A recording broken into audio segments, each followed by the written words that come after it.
उद्धव ठाकरेंचं निवासस्थान असलेल्या मातोश्रीच्या बाहेर उमेदवारीसाठी दोन इच्छुक ठाण मांडून बसलेले आहेत। अंजली सूर्यवंशी आणि चेतन सूर्यवंशी दोघंही मातोश्री बाहेर बसलेले आहेत।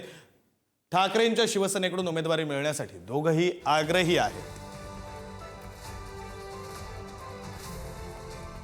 आपले प्रतिनिधी पद्मेश पवार आपल्यासोबत जोडले गेलेले आहेत। आपण त्यांच्याशी या संदर्भात बोलूया। पद्मेश, काय नेमका सगळा प्रकार आहे? नेमकं कुठून त्यांना उमेदवारी हवी आहे? काय त्यांचं म्हणणं आहे?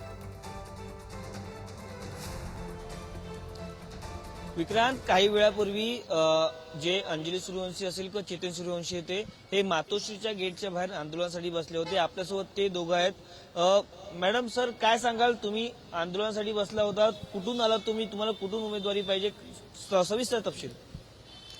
मी धारावी विधानसभा माजी नगरसेविका सुनंदा राजेंद्र सूर्यवंशी, माजी नगरसेवक राजेंद्र सूर्यवंशी, यांची मुलगी अंजली राजेंद्र सूर्यवंशी आणि यांचा मुलगा मी चेतन राजेंद्र सूर्यवंशी, वार्ड क्रमांक 186।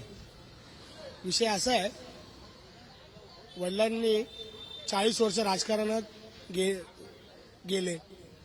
त्यांनी साधी फुटी कवडी नाही कमवली। बेस्टीमध्ये कंडक्टर होते आणि ते कंडक्टर असताना शाखा प्रमुख गटप्रमुख हे पद त्यांनी स्वीकारली आणि त्याच्यानंतर माननीय शिवसेना प्रमुख बाळासाहेब ठाकरे यांनी, मोठ्या साहेबांनी तिकीट दिली, उमेदवारी दिली 2097ला। आम्हाला आमची अशी इच्छा आहे, आमचे आई वडील 2 महिन्यात 2 जण देवाघरी गेले आणि आता असं आहे, महानगरपालिकेचे इलेक्शन आहे। त्यांचं स्वप्न पूर्ण करण्याकरिता त्यांची शेवटची इच्छा होती की मला हे लास्ट इलेक्शन लढायचंय। अगर मला तब्येतीने साथ दिली तर मी नक्की हे इलेक्शन लढणार आणि जग पलटी करून टाकणार। मॅडम, काय सांगाल? तुम्ही देखील आता आंदोलन उभं राहिला होता, काय नक्की तुमची मागणी काय आहे? ज्या प्रकारे सरांनी सांगितलं, आमची एकच मागणी आहे की आम्हाला एबी फॉर्म द्यावा। आम्ही इच्छुक उमेदवार आहे धारावी विधानसभा 186 मधून, पण आमची हीच इच्छा आहे की त्यांनी आम्हाला बोलवून आम्हाला ही उमेदवारी द्यावी। आम्ही 100% काम करून ही उमेदवारी आणू जाऊ शकतो। आमच्या आई वडिलांसाठी भीक मागतो आम्ही, आम्हाला एबी फॉर्म द्या। मी पाया पडतो। उद्धव, पकड 1 मिनिट।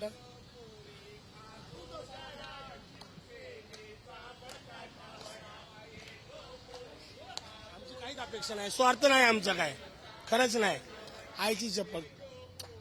उद्धव साहेब आमच्यासाठी देव माणूस आहे। आम्हाला ही उमेदवारी भेटावी म्हणून आम्ही यासाठी आलेलो आहोत। आम्ही प्रयत्न करतोय, आम्ही शेवटपर्यंत प्रयत्न करणार। उद्धव ठाकरेंसोबत तुमचं काय बोलणं झालंय का? बोलणं झालेलं आहे। आम्हाला वाटलं की आम्हाला मिळेल म्हणून, पण आता ते असं वाटत नाहीये म्हणून आम्ही इथे आलेलो आहोत। आम्हाला डावलला जाऊ नये। आज आमचे मम्मी पप्पा नाहीत म्हणून आम्हाला ते लोक डावलले जातात आहे का? असं आहे का? आता ते असले असते तर आम्हाला तर एवढं कष्ट करावे लागले नसते। ते असले असते तर आम्हाला भेटलं असतं कसंही करून, काही की ते 2 टर्म नगरसेवक होते, त्यांची कामं चांगली आहेत। त्यांनी आम्हाला डावलू नये, आमचं त्यांनी आश्वासन घ्यावं। आम्हाला हेच इच्छा आमची आहे की त्यांनी आम्हाला बोलून एबी फॉर्म द्यावा। तुम्हाला आता सांगितलं मातोश्रीवरून आतमधून निरोप आला का? तुम्हाला आतमध्ये घेणार आहात का? काय मेसेज काय तुम्हाला सध्या? तरी मेसेज नाही आला, येईल मेसेज। हा, आपण जर पाहिलं तर हे दोघं धारेवरून आलेत आणि यांचे आई वडील जवळपास अनेक वर्षांपासून शिवसैनिक होते। आम्हाला देखील आता तिकीट मिळावी यासाठी 10 मिनिटांपूर्वी हे जे मातोश्रीच्या बाहेर आंदोलनासाठी बसले होते आणि थोड्याच वेळात आम्हाला मेसेज येईल असं देखील त्यांचं म्हणणं आहे। तर धन्यवाद पद्मेश या सगळ्या माहितीसाठी आणि त्यांच्या प्रतिक्रिया ज्या आहेत त्या आपल्या प्रेक्षकांपर्यंत पोहोचवल्या त्यासाठी।